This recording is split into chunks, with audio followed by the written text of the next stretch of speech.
as we, through DNA, understand Africa to be the birth cradle of mankind, where all humans are traced back to at some point or another. So Wilhelm Schmidt had a theory. He wrote a book called The Origin of the Idea of God, 1912. And what he did was he did an in-depth study of like indigenous tribes all over the world. And what he found was that in these indigenous tribes, there was a tendency towards monotheism. And not only monotheism, but that there was great parallelism or similarity in their mythology around monotheism and some of the other things that had occurred in the Earth's history, which we'll get into.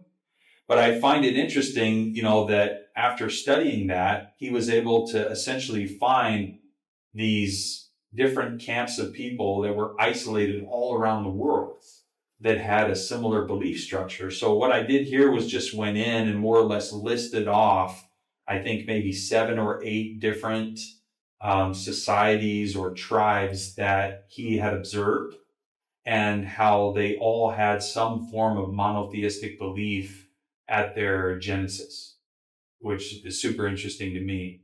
So Schmidt writes, the universal idea of a single high God, especially evident in isolated tribes, untouched by modern polytheistic influences, is a testament to an original monotheistic faith. Yeah. So I find that interesting. These people who had, been isolated from civilization all had monotheistic beliefs. It's like, well, then where did that come from? This common monotheistic belief between all of these tribes who were isolated from society that had morphed into a more polytheistic form of belief, had tied God into materialistic means and other things as they went into and through kind of the agricultural phases and some of those things where they started to tie gods into the, level of reaping of what they sowed in planting and fertility and, some of those different aspects. So we could kind of run through some of those. I mean, the first I put is African indigenous beliefs. I thought that was probably fitting as we, through DNA, understand Africa to be the birth cradle of mankind, where all humans are traced back to at some point or another. Which in and of itself, I think, is a very useful understanding in today's society. I feel like we can be divided along group identity lines. I think polarization of group identity in politics has become very destructive in the social fabric. And then you can be split along a lot of different identity lines. Race is one of those in particular that I think is at the forefront of a lot of society right now, which is identifying as a race. It used to be, we live in the United States, it used to be that if you lived in the United States, you were American.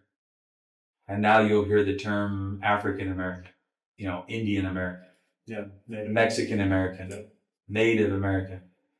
And so there's these different makeups of American now that never used to exist. And I think that this reductionism down into the parts that make up Americans is not healthy. But it's a symbol of the reductionism in science that we have found so much value in over the last 200 years that has discounted, the higher meanings of unity. So what sort of time frame are we talking about here with these? Starting with the African indigenous tribes. Yeah, there's stuff here that dates back to 8,000 years before Christ. So I would say it's probably 6 to 8,000 years BC is where a lot of these tribes can be traced back to. So you're talking ancient. The very beginnings of I think Göbekli Tepe is probably the most ancient archaeological site that we have, and it dates back to somewhere around 9,000 BC. But yeah, the African tribes go way back. How can you be certain that the string of information that's been passed along since that time is good and accurate?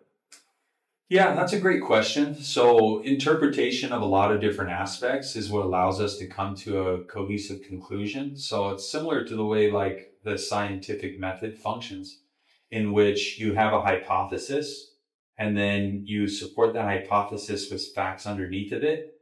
And if the facts line up with the hypothesis, then okay, I have a decent hypothesis.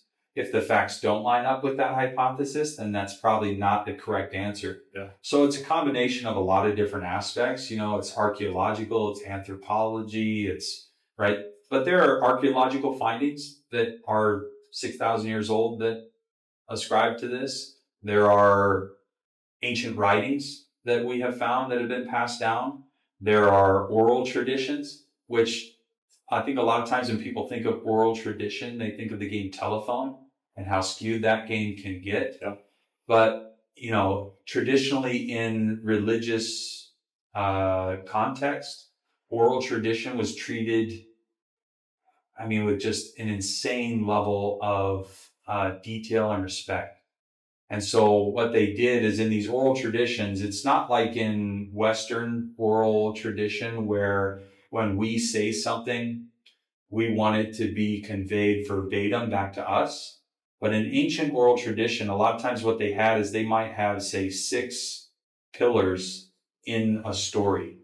And those pillars are the important part.